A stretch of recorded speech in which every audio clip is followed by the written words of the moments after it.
Bapak, Ibu, saudara-saudari, sahabat ama kakak yang terkasih dalam Tuhan kita Yesus Kristus.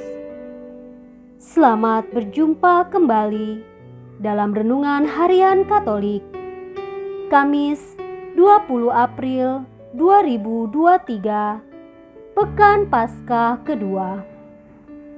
Bacaan dan renungan hari ini diambil dari Injil Yohanes bab 3 ayat 31 sampai dengan 36. Marilah kita hening sejenak untuk mendengarkan dan merenungkan firman Tuhan. Semoga Tuhan beserta kita sekarang dan selama-lamanya. Inilah Injil Tuhan kita Yesus Kristus menurut Yohanes. Dimuliakanlah nama Tuhan. Pada waktu itu, Yesus berkata kepada Nikodemus, "Siapa yang datang dari atas adalah di atas semuanya. Siapa yang berasal dari bumi, termasuk pada bumi, dan berkata-kata dalam bahasa bumi. Siapa yang datang dari surga adalah di atas semuanya.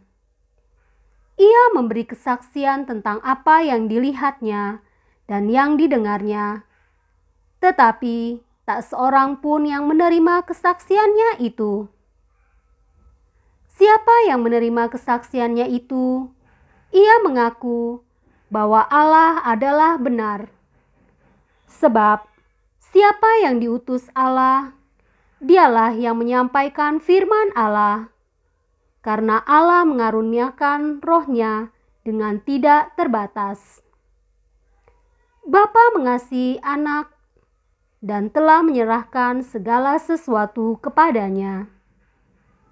Barang siapa percaya kepada Anak, ia beroleh hidup yang kekal.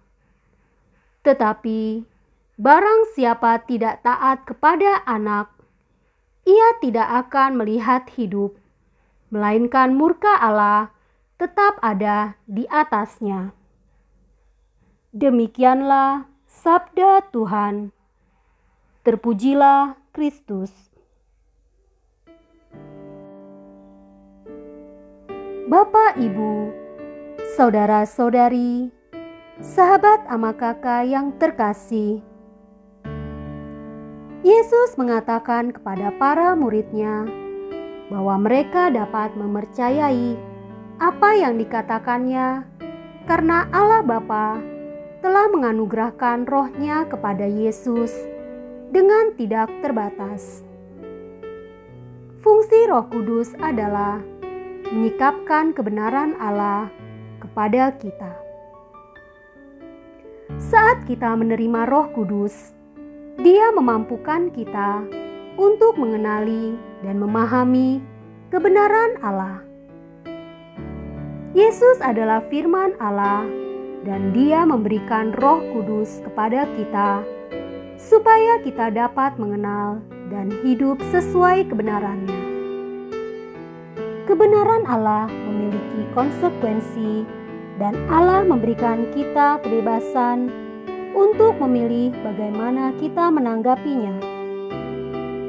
Pilihan yang Dia berikan kepada kita memiliki konsekuensi abadi, hidup kekal atau kematian kekal. Dalam Perjanjian Lama, Allah menantang umat-Nya, "Ingatlah, Aku menghadapkan kepadamu pada hari ini kehidupan dan keberuntungan, kematian dan kecelakaan.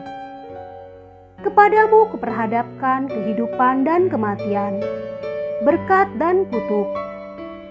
Pilihlah kehidupan supaya engkau hidup dengan mengasihi Tuhan Allahmu, mendengarkan suaranya dan berpaut padanya." Tantangan yang sama juga diberikan Yesus kepada para murid-Nya. Jika kita memilih Allah, kita akan mengalami kehidupan yang berasal darinya. Jika tidak, kita mengalami kematian spiritual yang membuat hidup menjadi hampa, jauh dari cinta, damai, dan sukacita. Apakah pilihan kita sudah menuju kepada Allah atau justru menjauh darinya? Bapak, Ibu, saudara-saudari, sahabat ama kakak yang terkasih, selama ini kita taat kepada siapa? Kepada Tuhan atau manusia? Takutkah kita kepada Allah atau kita lebih takut kepada penguasa dunia? Disposisi batin kita menentukan sikap kita. Ketaatan dan ketakutan kita kepada manusia akan menyingkirkan kehendak Allah dari pertimbangan, keputusan, dan tindakan kita.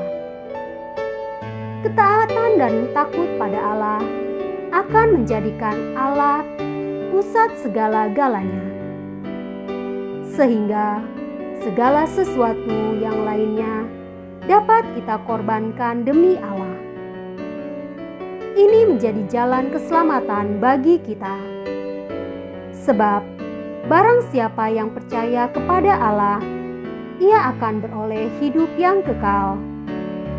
Tetapi barang siapa yang tidak taat kepada Allah di dalam Putranya, ia tidak akan melihat hidup, melainkan murka Allah. Marilah kita berdoa. Tuhan Yesus, semoga Roh Kudus memenuhi dan mengubah hati dan budi kami, supaya dapat memilih kehidupan kekal. Berilah kekuatan untuk mampu memilih yang baik daripada yang jahat. Amin.